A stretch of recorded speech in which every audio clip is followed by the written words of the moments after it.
দুরারোগ্য ব্যাধিতে আক্রান্ত, ক্যান্সার হয়েছে। তা সত্ত্বেও যেভাবে তিনি প্রতিটা পদক্ষেপে স্কুলকে একদম মায়ের মতো ভালোবাসেন, সবাই একটা জোরে হাততালি দেবেন সমাধির জন্য।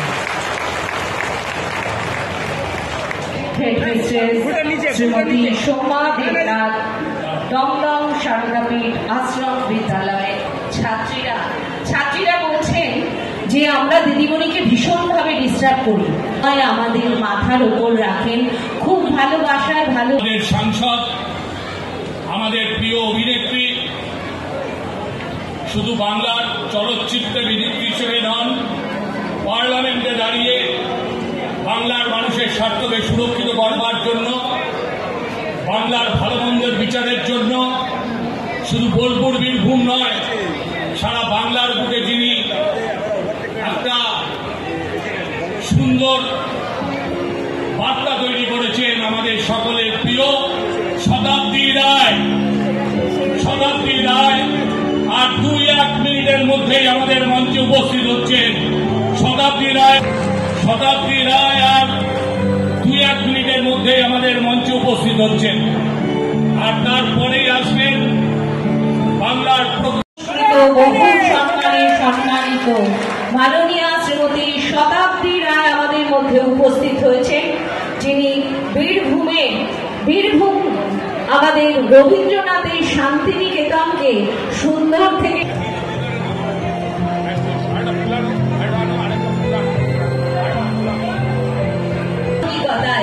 আজ তাঁরই বাপ পুজো সবাই দেবজিৎ দেব ভীষণ ভালো ভালো সিরিয়াল আমাদের উপহার দেন, তাকে আমরা সম্বর্ধিত করব। আনন্দিত দেবজিৎকে সম্বর্ধিত তার অভিনয় দেখে দেখার জন্য। ওম ভদ্রং করণেভি শৃণুয়াত দেবাঃ ভদ্রং পশ্চিমাক্ষভির্যজত্রঃ স্থিরৈরঙ্গৈস্তস্তুবাপুংসস্তলোভি বসৈমদেবহিतं যদায়ু। ওম শান্তি শান্তি শান্তি। আজকে দাদাভাই নপাড়া দাদাভাই সঙ্গে দুর্গোৎসব খুঁটি পুজো একটা মহা আড়ম্বরের সঙ্গে আজকে এই দুর্গোৎসবের সূচনা হলো আমাদের সবার প্রিয় অঞ্জন পালের নেতৃত্বে। তার দুর্গাপুজো এখানে এসেছি, আমার বড় পিসির বাড়ি ছিল বরানগর, এবং আমার মনে আছে সেখান থেকে যখন ওই মেঘ হতো না, তখন খুব সম্ভব ওই কাছের মন্দির বলে, কাছের বাড়ি না কাছের মন্দির ছিল, কাছের মন্দির, ওখানে আমরা দৌড়ে যেতাম। ময়ূর ছিল, ময়ূর পেখম মেলবে আছে এখন আমার দিদির বাড়িতে প্রচুর ময়ূর আছে। তো তখন আমাদের কাছে ময়ূর পেখম মেলার জন্য জানাই প্রত্যেকে খুব আনন্দে থাকুন, খুব ভালো থাকুন, এই শুভকামনাই সবসময় জানে। খুঁটি পুজো মানেই পুজো এসে গেল, খুঁটি পুজোর শুরু মানেই আমাদের মনের মধ্যে একটা আনন্দের ভাগ। আজকে নপাড়া দাদাভাই সঙ্গে খুঁটি পুজোর মঞ্চ আলোকিত হয়ে আছে নক্ষত্র বিরাজমানের মধ্যে দিয়ে। এখানে শতাব্দী রায় আছেন, আমাদের দলের সাংসদ, বিখ্যাত অভিনেত্রী আছেন, আমার একজন প্রিয় অভিনেত্রী অপরাজিতা আর্য আছেন, সায়ন্তিকা তো অভিনেত্রী মতেই, এবং আমার কন্যা সহ, কারণ আমার মেয়ের বন্ধু হয়। তো এখানে আরো এখানে বিশিষ্ট সমস্ত কাউন্সিলররা আছেন। আমরা ভাবতে পারি না প্রতিষ্ঠা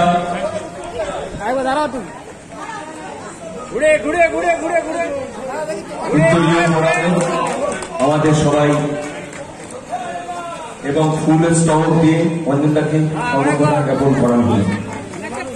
মুহূর্তে আমরা সকলে থাকতে চলেছি, কাটাতে চলেছি, এবং খুঁটি পুজো মানে দুর্গা পুজো এসে গেল, পুজোর দামান বেজে গেল। মঞ্চে যারা যারা অতিথিরা রয়েছেন আমি সবাইকে অনেক অনেক ধন্যবাদ জানাচ্ছি। শতাব্দী দিয়ে রয়েছে দেবাংশু যে কথাগুলো বললো আপনারা ভালো করে শুনলেন তো? প্রতি মাতে কি আছে?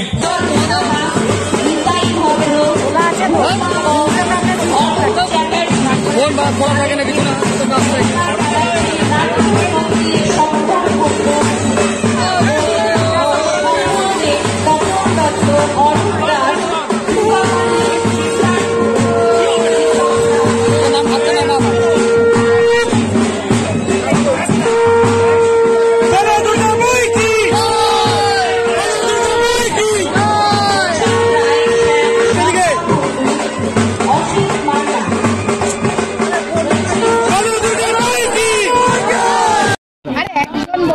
বলছি আমি প্রশ্নটা বুঝে গেছি।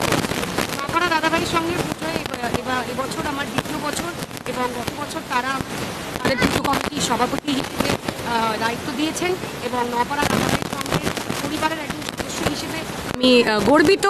তারা প্রত্যেক বছর তারা মানুষের মন জয় করে তাদের ক্রিয়েটিভিটি দিয়ে, তাদের মণ্ডপ সজ্জা দিয়ে, তাদের প্রতিমা সজ্জা দিয়ে, এবং এই বছরও তার কোনো ব্যতিক্রম হবে না। আশা করি মানুষের মন জয় করবে নপাড়া দাদাভাই।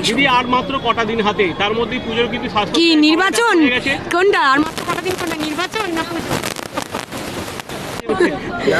পুজো তো হচ্ছে, কিন্তু এরপর মানে করোনার প্রকোপ বাড়ছে, সেই ক্ষেত্রে এইটাই দেখো আমি বুঝে গেছি কোভিডের যখন 2020 সালে কোভিডটা এই রূপ নিয়েছিল, সেই সময়ও আমরা ভেবেছিলাম দূর আমাদের কিছু হবে না, আমিও ভেবেছিলাম দূর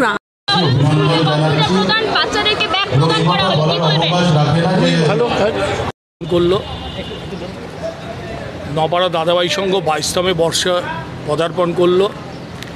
নপাড়া দাদাভাই সংঘ বিগত দিনে যেভাবে আপনাদের আশীর্বাদ এবং শুভেচ্ছা নিয়ে পুজো উৎসবকে কেন্দ্র করে উন্মাদনা তৈরি করেছে, উচ্ছ্বাস এবং আবেগের বহিঃপ্রকাশ ঘটেছে,